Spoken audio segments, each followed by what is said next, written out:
Hello and welcome. Welcome to my YouTube channel PharMaven. In today's video, I will discuss about what to cover into the aseptic process simulation.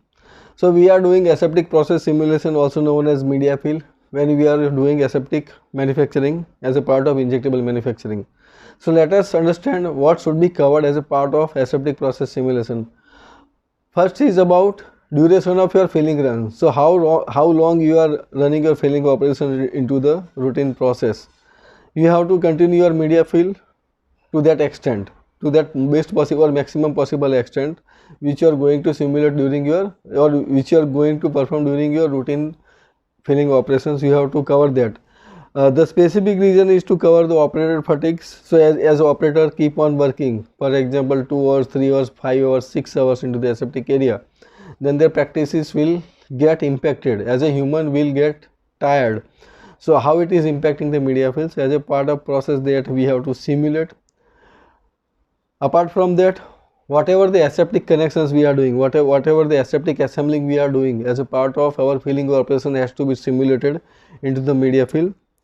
All our normal operations, scheduled operations such as rubber stopper addition, adjustments, rubber shoot adjustment, routine interventions such as removal of fallen vial, adjustment of the sensors, removal of toppled vials, removal of the stopper jam from the stopper transfer chute, everything which is there we are doing as a part of routine operation, that we have to perform as a we have to simulate the representative number into the media fill to demonstrate that that routine activity is not contributing to my microbial failure.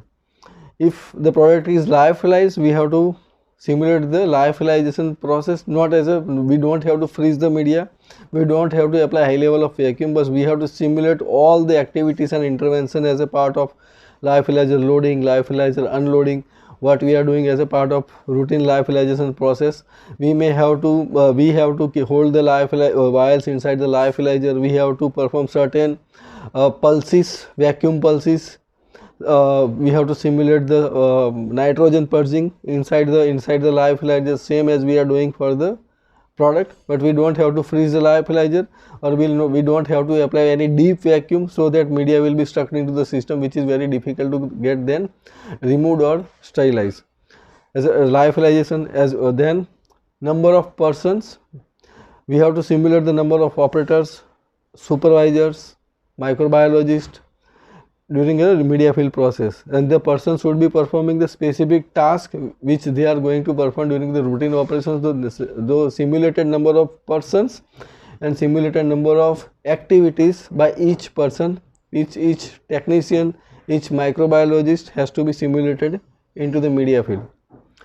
As a part of representation, operators should undergo at least once in a year participation into the media fill, and he should do the same activity which he is going to do or he is doing during the routine production operation.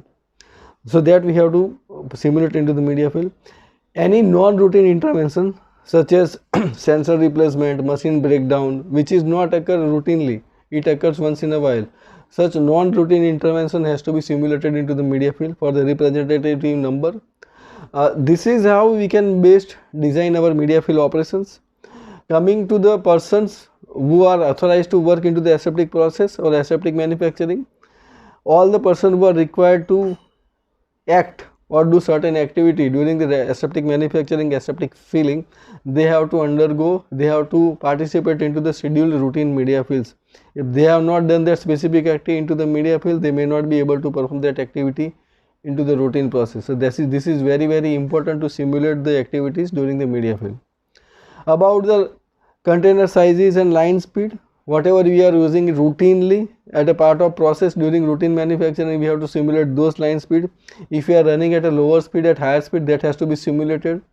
Container sizes, normally bracketing approach is being adopted, that we are simulating minimum size and maximum size successful media fills as a part of initial qualification as well as routine qualification. Routine schedule media fill, we have to simulate at least minimum and maximum vial sizes or container sizes.